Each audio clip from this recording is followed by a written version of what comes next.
chez vous en ce mercredi 10 mars. Nous recevons une lecture du livre du Deutéronome, le psaume 147, et puis l'évangile selon saint Matthieu. Je ne vais pas beaucoup commenter aujourd'hui. Les lectures sont tellement claires pour elles-mêmes, mais il est bon de s'en pénétrer, de bien écouter, de se laisser instruire, d'écouter avec crainte. Crainte, ça veut dire avec respect, avec amour, sachant que Dieu veut nous instruire, qu'il veut nous agrandir, qu'il veut nous donner sa vie. Laissons-nous donc pénétrer par ces paroles. Moïse disait au peuple, « Maintenant, Israël, écoute les décrets et les ordonnances que je vous enseigne pour que vous les mettiez en pratique. Ainsi vous vivrez, vous entrerez pour en prendre possession dans le pays que vous donne le Seigneur, le Dieu de vos pères.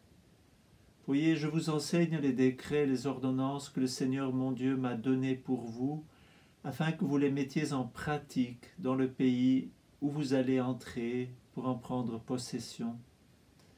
Vous les garderez, vous les mettrez en pratique. Ils seront votre sagesse et votre intelligence aux yeux de tous les peuples.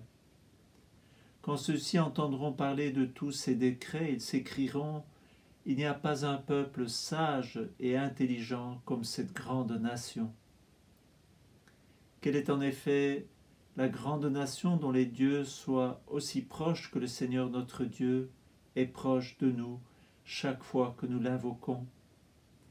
Et quelle est la grande nation dont les décrets et les ordonnances soient aussi justes que toute cette loi que je vous donne aujourd'hui? Donc le Seigneur nous invite vraiment à écouter et pour nous de continuer à relire la loi de Moïse, de relire les prophètes. Tout est important. C'est ce que l'Évangile aujourd'hui nous dira. Mais d'abord, je vous cite encore le psaume 147. Il révèle sa parole à Jacob, ses volontés et ses lois à Israël. Pas un peuple qui l'ait ainsi traité, nul autre n'a connu ses volontés. Nous sommes enracinés sur le peuple juif. Jésus est né du peuple juif, ce sont nos racines. Nul autre n'a connu ses volontés. Et l'Évangile aujourd'hui nous dit, ne pensez pas que je sois venu abolir la loi ou les prophètes. Je ne suis pas venu abolir, mais accomplir.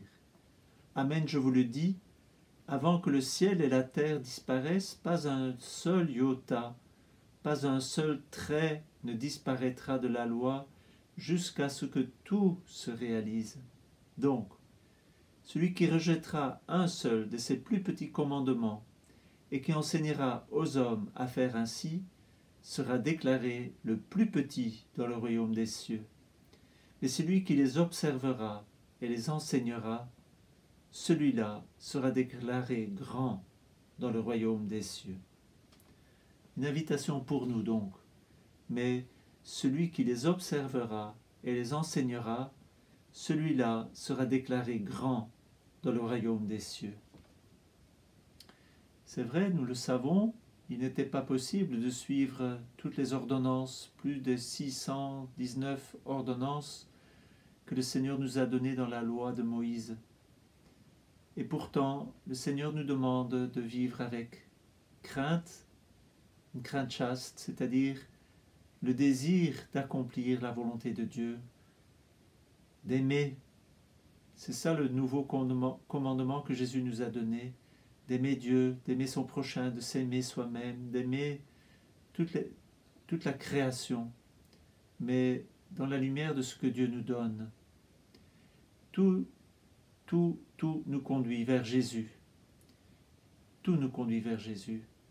Alors demandons que nous puissions avoir un profond désir de lire la parole de Dieu, tous les jours de lire la loi, de lire les textes de l'Ancien Testament qui nous sont donnés, Et nous avons la chance de recevoir Jésus parce que Jésus nous donne la lumière ultime sur tout ce qui a été dit dans la loi de Moïse, dans tout ce que disent les prophètes, nous parlent de Jésus. Mais ce n'est pas parce que Jésus vient tout accomplir que nous n'avons plus besoin de la loi. Nous avons besoin d'être enracinés dans la tradition qui nous est donnée et dans laquelle Jésus vient accomplir la loi. Bonne journée, à demain.